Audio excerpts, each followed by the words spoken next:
Bonjour Bruno Retailleau. Bonjour à vous. Dans la loi immigration actuellement en discussion au Parlement, le gouvernement continue de promouvoir la régularisation des clandestins dans les métiers en tension. C'est le fameux article 3. Pour vous, vous l'avez dit, c'est une ligne rouge. Ça veut dire qu'en l'état, vous ne votez pas la loi immigration ? Bien sûr que non, puisque le chaos migratoire, les Français n'en peuvent plus. La coupe est pleine.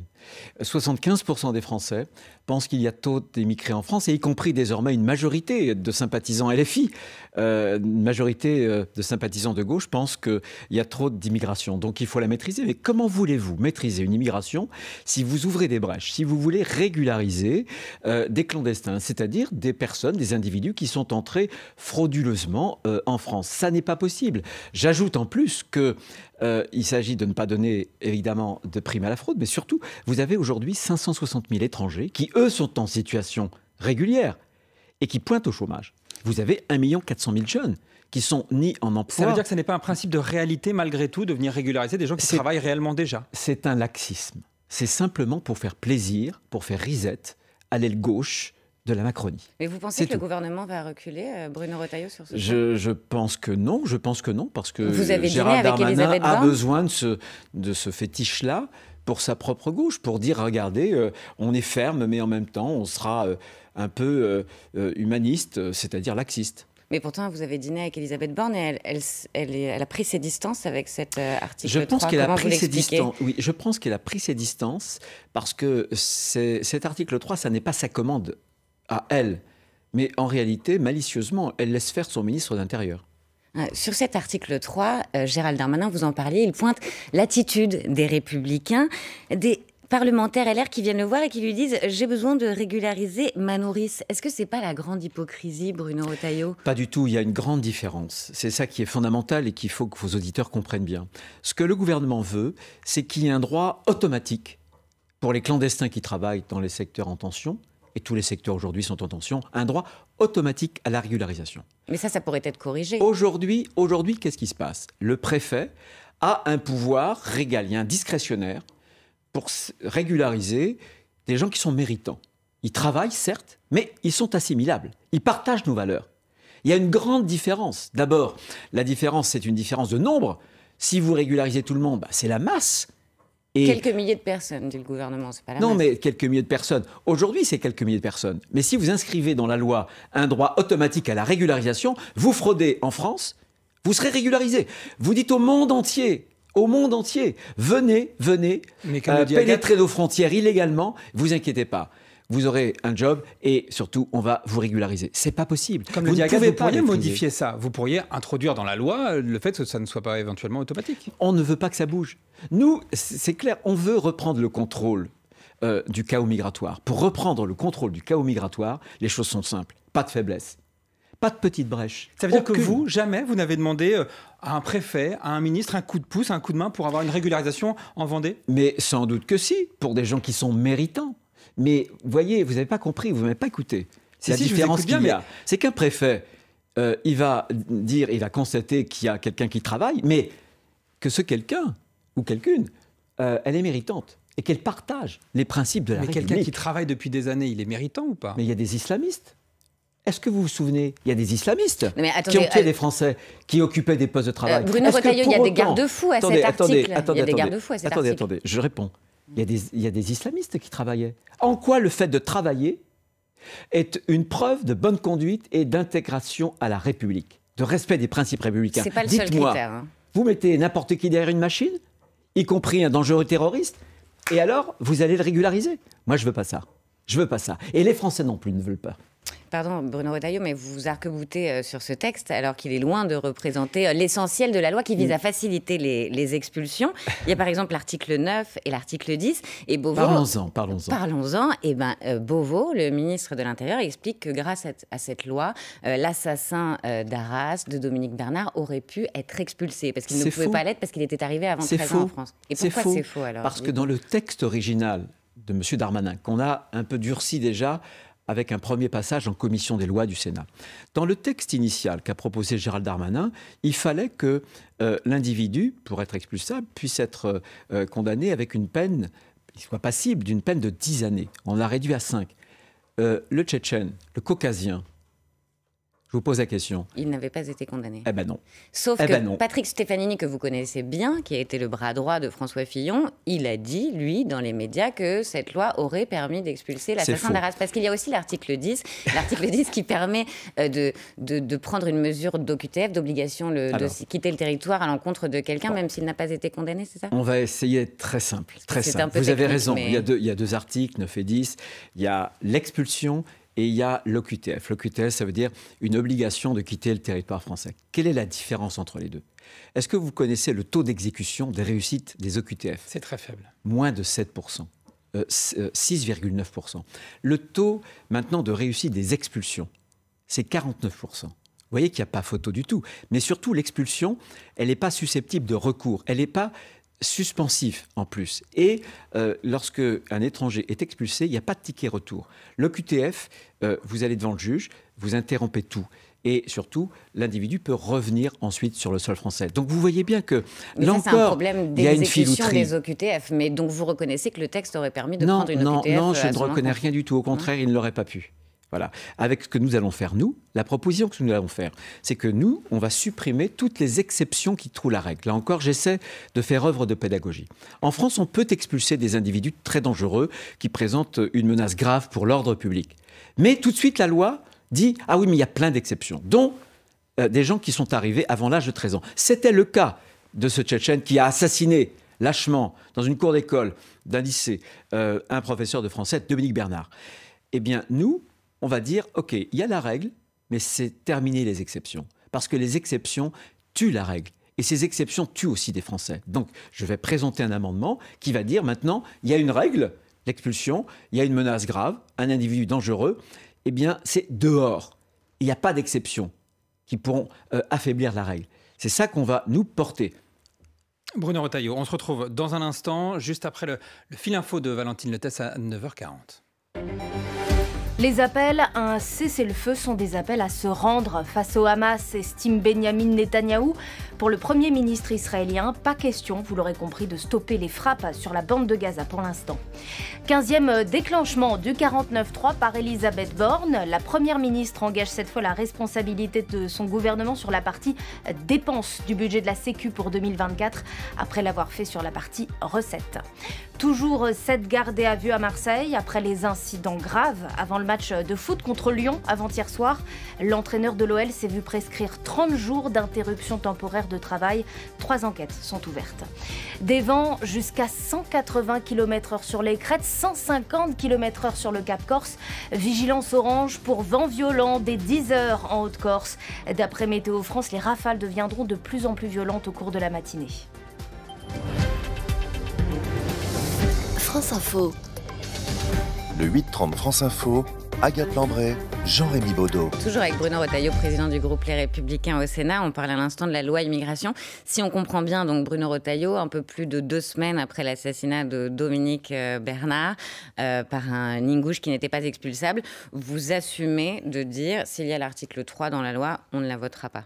Bien sûr, c'est ce que Et c'est pas irresponsable, ça, selon vous, dans le contexte? Non, au contraire. Il ne faut pas tricher avec les Français. Vous savez, on accueille désormais la France à peu près 1 demi-million d'étrangers, d'immigrés par an. Je parle des légaux, je ne parle même pas de l'immigration illégale. La coupe est pleine, je le disais tout à l'heure. Donc, et vous savez, dans tous les pays, c'est ce qui se passe. Regardez la Suède, regardez le Danemark, regardez d'ailleurs M. Scholz, qui, après avoir fait voter 3 lois laxistes sous la pression de son aile gauche, des écologistes notamment allemands, est en train de proposer un train de mesures très très ferme. Pourquoi? Parce qu'il y a la Hesse et la Bavière, des élections où à chaque fois l'extrême droite bondit. Ceux qui ne veulent qu'on ne fasse rien ou qu'on soit trop faible vis-à-vis de l'immigration, mais ils déroulent un tapis rouge sous les pieds de Mme Le Pen. Et moi, je ne le souhaite pas. Donc, je veux que la France, comme beaucoup d'autres pays européens, soit ferme. Parce que si nous, on reste en retrait de ce qui se passe en Europe, toute l'Europe, aujourd'hui, est en train de se durcir vis-à-vis de l'immigration. Si nous, on ne prend pas la même fermeté, alors ce sera un appel d'air. Mais jusqu'à quel point être ferme? Au point de déposer une motion de censure pour faire tomber le gouvernement si jamais le gouvernement utilisait le 49.3? Alors moi, je suis sénateur. Alors, je suis sénateur, je suis pas député. Est-ce que les députés de droite doivent déposer une motion de censure? J'ai lu les propos d'Éric Ciotti, mais aussi d'Olivier Marleix ce week-end dans des journaux du dimanche. Et je pense qu'ils ont raison de ne pas écarter cette arme constitutionnelle. Il y a d'un côté, notamment pour le Parlement, le principe de la motion de censure quand le gouvernement franchit un certain nombre de limites. Je pense que le sujet migratoire est un sujet qui concerne les Français. Et d'ailleurs, il concerne tellement les Français que moi, je souhaite depuis longtemps qu'il puisse y avoir un référendum sur l'immigration. Le référendum, ce serait la meilleure façon de dire aux Français, écoutez, dites-nous quelle est la politique que vous souhaitez. D'enlever d'ailleurs aux partis démagogiques. D'enlever aux partis démagogiques ce sujet-là. Vos électeurs, ils peuvent entendre que vous déposiez une motion de censure pour faire tomber le gouvernement sur un texte qui vise à faciliter les expulsions. Je n'ai rien déposé. Simplement, non, mais que la droite... Si la droite demain la déposait, il le déposerait parce que ce serait un texte qui serait un faux semblant, qui tricherait, où on ferait semblant. Ça s'est déjà passé, je me souviens, avec la loi Collomb. Hein. C'était sous Macron, c'était y compris sous Édouard Philippe, en 2018. On nous disait, on va doubler, par exemple, les délais de rétention. On va être beaucoup plus dur, mais en même temps, on va faciliter le regroupement familial pour les mineurs non accompagnés. Qu'est-ce qui s'est passé? La loi est votée. Heureusement, le Sénat la refuse, cette loi.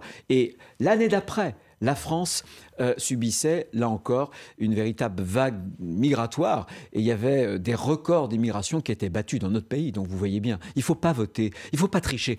S'il y a une crise démocratique aujourd'hui, c'est que les Français voient bien que la politique est devenue un théâtre de communication. Alors, communication, justement, communication de Gérald Darmanin, qui communique sur les expulsions. En une semaine, 92 étrangers dangereux expulsés. Voilà ce qu'il lui-même il écrit. Il assume aussi de s'affranchir de la Cour européenne des droits de l'homme pour expulser des étrangers jugés dangereux. Est-ce que ça, selon vous, ça va dans le bon sens ? Mais tous les efforts d'expulsion vont dans le bon sens. Le problème, c'est qu'il est de toute façon pieds et mains liés dans la mesure où vous avez tout à l'heure sur les expulsions de multiples exceptions. Moi, ce que je propose pour l'aider, Gérald Darmanin a expulsé beaucoup plus. Moi, je propose de supprimer les exceptions. Et je propose aussi d'expulser plus, mais de régulariser moins. Il faut être cohérent en politique. Un homme politique aujourd'hui ou une femme politique doit être conséquente. Ça ne sert à rien de vouloir toujours plus expulser si on fait des appels d'air. Voilà. Et c'est ce que le gouvernement s'apprête à faire, puisqu'il y a d'un côté une communication un peu flamboyante, un peu tapageuse de M. Darmanin, est-ce que ces expulsions, tout en disant au monde entier, venez, on va régulariser toutes celles et ceux qui fraudent les lois françaises. Est-ce que ces expulsions annoncées par le ministre de l'Intérieur, c'est pas aussi le signe que la réforme constitutionnelle demandée par les LR n'est peut-être pas nécessaire et qu'en fait on a déjà les outils pour travailler? Mais on n'a pas les outils avec 1 demi-million. Bien sûr qu'on n'a pas les outils, dans la mesure où les jurisprudences d'un certain nombre de cours suprêmes nous empêchent d'expulser. Regardez par exemple, vous citiez ces propos, notamment lorsque la Cour européenne des droits de l'homme a condamné par 2 fois la France en août 2022. C'était 2 individus qui étaient des Tchétchènes. L'un avait prêté allégeance à l'État islamiste. La Cour européenne dit « Oui, vous ne pouvez pas l'expulser. Certes, il est dangereux, mais on ne sait pas bien si, dans son pays, on peut lui garantir un procès équitable. » Donc ça veut dire que la Cour européenne considère que ce type qui est dangereux pour les Français, il vaut mieux qu'il reste en France parce qu'il pourrait ne pas avoir de garantie d'un procès équitable dans son pays d'origine.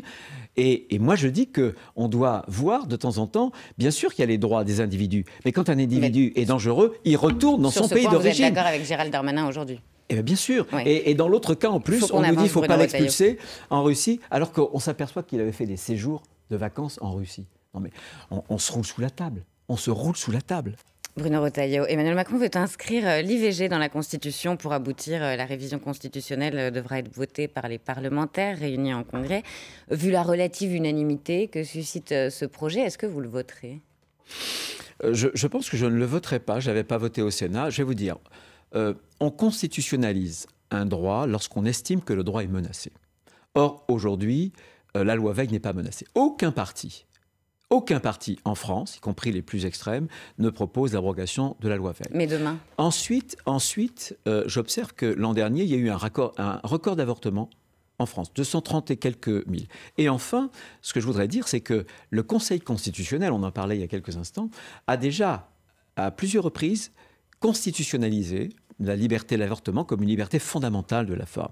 Donc c'est un débat qui est venu des États-Unis, Il y a eu effectivement aux États-Unis cette question-là qui a fait, là encore, beaucoup de tapage. Mais dans l'Union européenne aussi, ce droit est contesté dans certains pays très proches de nous. Et Marine Le Pen, jusqu'à il n'y a pas si longtemps, dénonçait les avortements de confort et voulait les faire dérembourser. Mais nous, est-il contesté en France? Mais pas aujourd'hui, Bruno Retailleau, mais dans quelques années.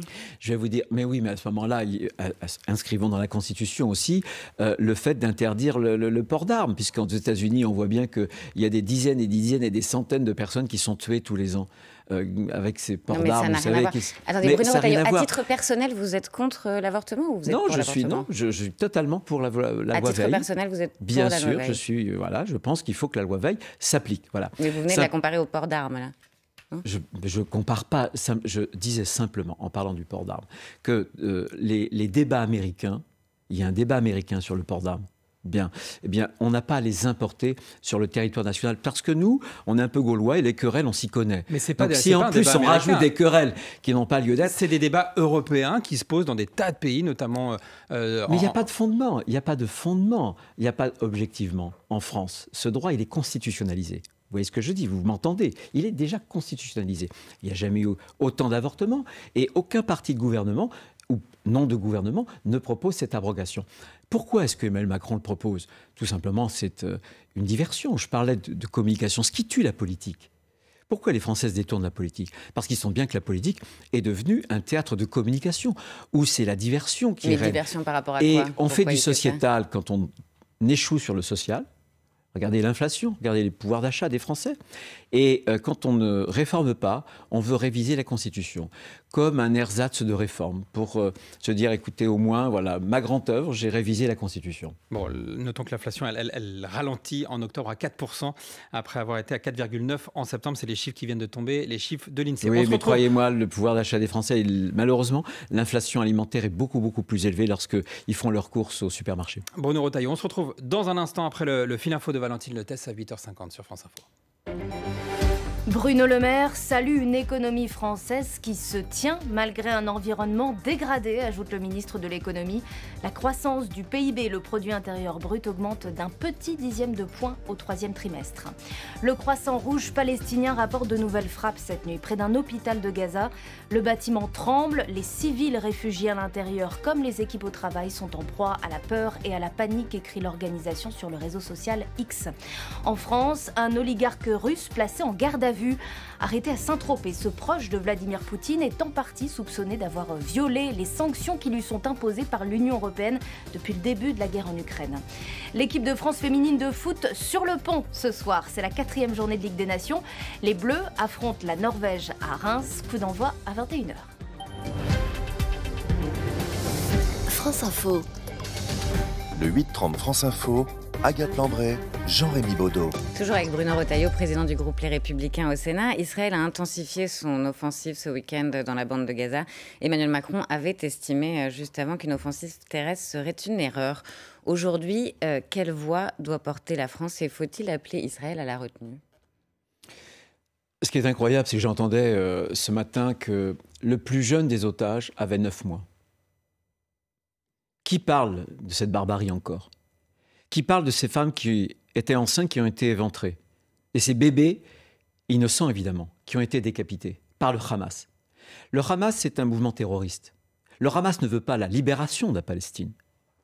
Le Hamas ne représente pas la cause palestinienne. Il la défigure, il la déshumanise. Le Hamas veut la fin d'Israël, mais la fin du peuple juif, l'éradication des Juifs. Donc tant qu'il y aura le Hamas, il n'y aura pas de processus de paix. La voix que la France doit porter, c'est la voie de la paix. Mais tout en reconnaissant le droit à Israël de se défendre, d'éradiquer le Hamas, bien sûr dans le cadre du droit international, mais vous en veillant au maximum aux populations. Vous connaissez bien les questions terroristes et les questions d'idéologie, notamment islamiste. Bien sûr. Éradiquer éventuellement les membres du Hamas éventuellement ne va pas éradiquer l'idéologie du Hamas, l'idéologie islamiste qui sous-tend. Croyez-moi, quand vous avez les images que les Israéliens malheureusement ont pu voir, vous avez un devoir, c'est d'éradiquer ces barbares qui peuvent recommencer.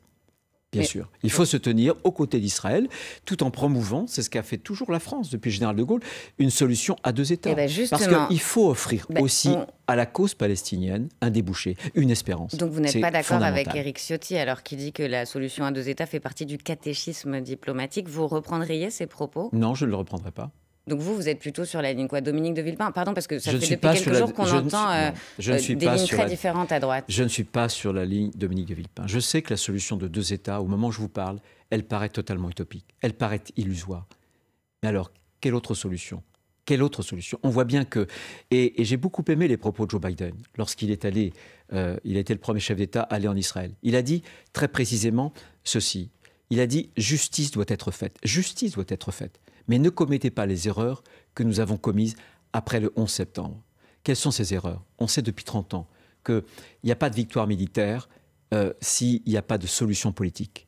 Nous l'avons appris, nous, au Sahel, les Français. Les Américains l'ont appris en Afghanistan et en Irak. Il faut promouvoir la voie ensuite d'une négociation, d'une solution, pas avec le Hamas, mais avec des responsables palestiniens qui ne sont pas islamistes, qui sont des hommes et des femmes de paix. Oui, vous distinguez le Hamas du peuple palestinien. Mais bien sûr, mais au contraire. Le pire, le Hamas tente justement de s'assimiler. Vous voyez bien que pour la cause palestinienne, c'était une cause de libération nationale, si j'ose dire. Mais le Hamas, il la théocratise. Mais vous voyez bien que le problème, c'est que quand vous islamisez, quand vous théocratisez une question, la religion, c'est l'absolu. Et donc, il ne peut pas y avoir de débouché, il ne peut pas y avoir de compromis. C'est pour ça qu'il ne faut pas confondre les choses. Le Hamas est un mouvement islamiste, il faut l'éradiquer. Comme on a tenté d'éradiquer, ça ne l'est pas, hein, on est d'accord, l'État islamiste, c'est-à-dire Daesh. Si on schématise, le Hamas, c'est la bande de Gaza, mais il y a aussi la question de la Cisjordanie. La France, hier, par la voie de sa diplomatie, a, je cite, condamné fermement les attaques de colons qui ont conduit à la mort de plusieurs civils palestiniens ces derniers jours. Est-ce que la France, par ailleurs, doit condamner ces attaques et aussi la colonisation? Est-ce que là-dessus aussi, il faut, entre guillemets, faire pression sur Israël? Non, mais on peut faire pression sur Israël. Mais il y a une erreur à ne pas commettre. C'est de mettre sur le même plan la riposte d'Israël et l'attaque du Hamas. Le Hamas, par ses actes de barbarie, si j'ose dire, a déshumanisé, a commis un crime contre l'humanité. Et je pense que c'est au-delà. C'est la poursuite par d'autres moyens, à l'arme blanche, de l'entreprise génocidaire. Les Tutsis ont été massacrés, génocidés, à l'arme blanche, eux aussi. Donc ne mettons pas sur le même plan la riposte, la défense, la légitime défense d'Israël, du peuple juif, par rapport à la barbarie du Hamas. Mais la dimension territoriale, aujourd'hui, elle continue d'exister. Mais bien sûr, cette dimension territoriale, je ne vous parlerai pas, sinon, de solution à deux États. Je pense qu'il faut promouvoir la paix. Mais la paix ne peut passer que par l'éradication du Hamas. Je le pense profondément. Tant qu'il y aura le Hamas, il islamisera cette question et tout débouché sera impossible. Tout débouché politique sera impossible, puisqu'on n'est pas sur le plan politique, mais le Hamas place les choses sur le plan religieux. Et dans le plan religieux, ça n'est que l'absolu. Il ne peut pas y avoir de compromis. Pourquoi, juste d'un mot, Éric Ciotti tient-il cette ligne? Dominique de Villepin, sur France Inter, l'a accusé à chercher à tirer profit politiquement de la situation, à s'adresser, essayer de tirer avantage sur tel ou tel communiqué à des fins électorales. Vous êtes d'accord? Je ne suis absolument pas d'accord avec Dominique de Villepin. Je connais bien Éric Ciotti et je pense que l'émotion qu'a créé ces actes de barbarie fait que beaucoup de nos amis, et moi-même d'ailleurs, nous souhaitons que le Hamas puisse être éradiqué. Parce qu'on a connu... Mais, vous savez, je parlais tout à l'heure du professeur Dominique Bernard. Il a été tué le vendredi 13, qui avait été déclaré jour de djihad mondial, qui avait été déclaré jour de colère par les fondateurs et par les responsables du Hamas. Il y a un lien. Et nous, on a ce lien très particulier avec Israël.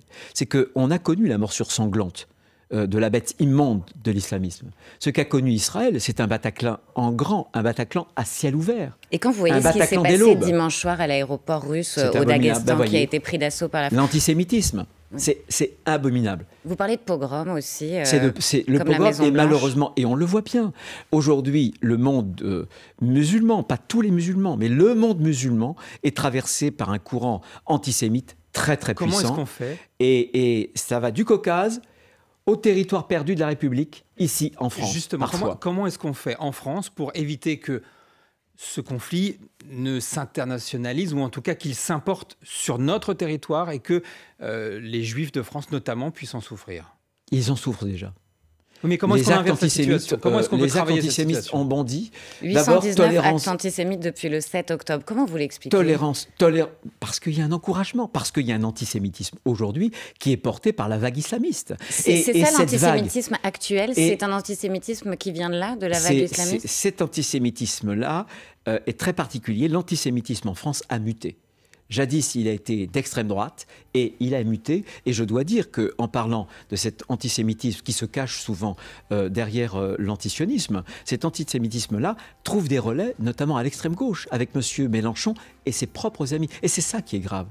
Parce qu'il rend en quelque sorte respectable l'antisémitisme, parce qu'il lui donne un habillage politique, sous couvert, encore une fois, d'antisionisme. Et on l'a peut-être sous-estimé aussi, vous pensez, ces dernières années, cet antisémitisme-là? On l'a gravement... Mais écoutez, bien sûr, il y avait des hommes politiques français, y compris des élus, des parlementaires, qui ont défilé dans certaines manifestations où on criait « mort aux Juifs ». Notamment en 2019. Notamment en novembre 2019. Bruno Retailleau, merci beaucoup, président du groupe Les Républicains au Sénat, sénateur de Vendée. Merci d'avoir été l'invité ce matin. Merci à vous. 8h30 France Info. Merci Agathe Lambré. On se retrouve demain pour une nouvelle interview. Dans un instant, les informés avec Adrien Beck. On va parler écriture inclusive et on va revenir sur cette loi immigration.